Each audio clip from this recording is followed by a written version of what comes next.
और अब बात एक ऐसे दवा घोटाले की जो इस वक्त सुर्खियों में है, क्योंकि इस दवा घोटाले का संबंध आपसे है, हमसे है, देश के सभी लोगों से है। दवा का नाम है डोलो 650। यह नाम तो आपने सुना होगा। यह वही दवा है जो कोरोना काल में सभी मरीजों को दी जा रही थी। अब इसी दवा बनाने वाली कंपनी पर लगा है आपदा में अवसर तलाशने का आरोप। क्या है यह पूरा विवाद, आपको इस रिपोर्ट के जरिए दिखाते हैं।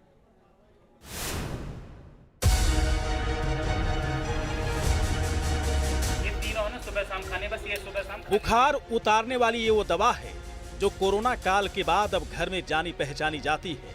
कोरोना महामारी के दौरान डोलो 650 की बिक्री में बम्पर तेजी देखने को मिली थी।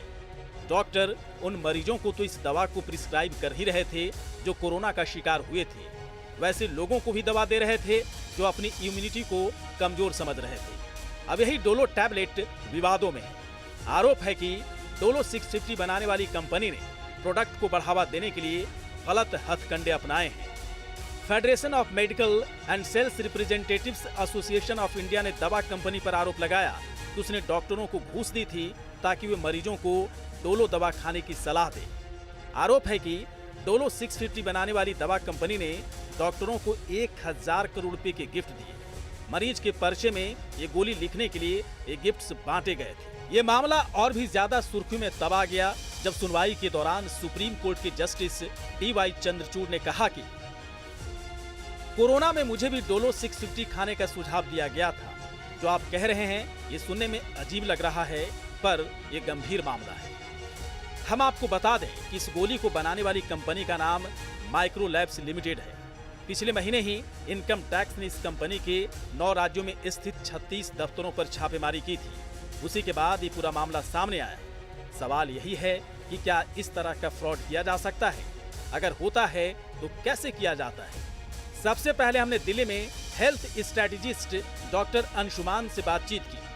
कोरोना के समय ख्वाब और खतरों का बिजनेस किया गया कि लोगों को डराया गया कोरोना से, और डराने के बाद आप डोलो जैसी चीज़, पैरास्टामोल जैसी चीज़ अंधाधुन ओवर द काउंटर आपने बेचा, क्योंकि प्रिस्क्रिप्शन व्हाट्सएप पे सर्कुलेट हो रहे थे जिसमें दवाइयों के नाम लिखे थे और स्पेसिफिक पैरास्टामोल ना लिख के डोलो लिख दिया गया। डोलो की बिक्री बढ़ गई। मार्केट का ज़माना है, टेक्नोलॉजी का ज़माना है। आजकल किसी चीज़ को ट्रेंड करा दें वो मार्केट का राजा हो जाता है। सेम अप्लाई मेडिकल साइंस में हो रहा है। इसमें ऐसी कोई चीज़ नहीं थी जो एंटीपायरेटिक, मतलब बुखार कम करने की दवा के अलावा कुछ हो, और इसकी ऐसी चर्चा होनी चाहिए। लेकिन इसमें ज़रूरत हुई, पूरे विश्व को जरूरत हुई, और ये टैबलेट हिट हुई। सुप्रीम कोर्ट में जिस याचिका की सुनवाई के दौरान डोलो दवा का जिक्र हुआ, वो याचिका federation of medical and sales representatives association of India ने दायर की थी। याचिकाकर्ता की दलील थी कि दवा कंपनियां अपनी दवाइयों को प्रमोट करने के लिए मार्केटिंग पर काफी खर्च करती हैं, जिसके दबाव में डॉक्टर इन दवाओं को मरीजों को प्रिस्क्राइब करते हैं। इसी सवाल को लेकर हमारी टीम ने दिल्ली में गोयल हॉस्पिटल के डायरेक्टर डॉक्टर अनिल गोयल से बातचीत की। ऐसे बहुत सारी ऐसी दवाइयां हैं जो कि नहीं दी जा सकती, जो नॉन OTC दवाइयां हैं, फिर भी दी जा रही हैं। यहाँ इस पर लगाम लगाने की ज़रूरत है।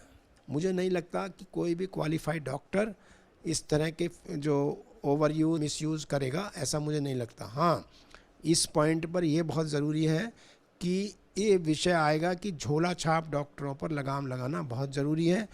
जो आपको इनडिस्क्रिमिनेट यूज़ ऑफ दवाइयाँ रोकना होगा, इनडिस्क्रिमिनेट ओवरडोज रोकना होगा, इनडिस्क्रिमिनेट एंटीबायोटिक्स का यूज़ रोकना होगा। ये तभी संभव होगा जबकि झोला छाप डॉक्टर्स पर रोक लगेगी। गिफ्ट के लालच में दवाओं को प्रमोट करने का खेल कोई नई बात नहीं है, मगर सवाल है कि डॉक्टरों ने डोलो 650 mg की टैबलेट को ही क्यों प्रिस्क्राइब किया। 650 mg की टैबलेट में ऐसा क्या है, तो अब इसे भी समझिए। 500 मिलीग्राम तक की किसी भी टैबलेट की कीमत सरकार तय करती है। 500 mg से ऊपर की टैबलेट की कीमत कंपनी तय करती है। यही कारण है कि 500 mg की तुलना में 650 mg की टैबलेट की ज्यादा कीमत होती है। माइक्रो लैब्स कंपनी भी डोलो 650 टैबलेट को प्रमोट करके भारी मुनाफा कूट रही थी। कोरोना महामारी के दौरान डॉक्टरों ने पैरासीटामोल 500 mg नहीं बल्कि 650 mg की दवाई लिखी। डोलो 650 टैबलेट की खूब बिक्री हुई। डॉक्टर से लेकर प्रैक्टिशनर्स तक इसे बुखार का रामबाण इलाज बताते थे। दवा दुकानदारों ने भी डोलो 650 को धड़ल्ले से बेचा, लेकिन अब इसके पीछे का सच एक एक करके सामने आ रहा है। हालांकि कंपनी ने अपने ऊपर लगे आरोपों को निराधार बताया। कंपनी का कहना है कि जिसने पिछले साल 350 करोड़ की दवा की बिक्री की हो, वो डॉक्टरों को गिफ्ट पर 1000 करोड़ रुपए कैसे खर्च कर सकता है। बहरहाल इस मामले को लेकर देश की सबसे बड़ी अदालत का रुख गंभीर है। 10 दिन बाद इस मामले में एक बार फिर से सुनवाई की जानी है। ये बिल्कुल ज़रूरी नहीं कि अगर कोई डॉक्टर आपको डोलो 650 प्रिस्क्राइब करे तो वही असर दिखाए। आप अन्य ब्रांड की दवाएं जैसे क्रोसिन, कैलपोल और अन्य दवाएं भी ले सकते हैं, क्योंकि सभी में पैरासीटामोल का फॉर्मूला ही शामिल होता है, बशर्ते उसकी मात्रा कम ज़्यादा हो सकती है। वीडियो जर्नलिस्ट सिद्धार्थ गुप्ता के साथ वैभव परमार, न्यूज़ नेशन, दिल्ली।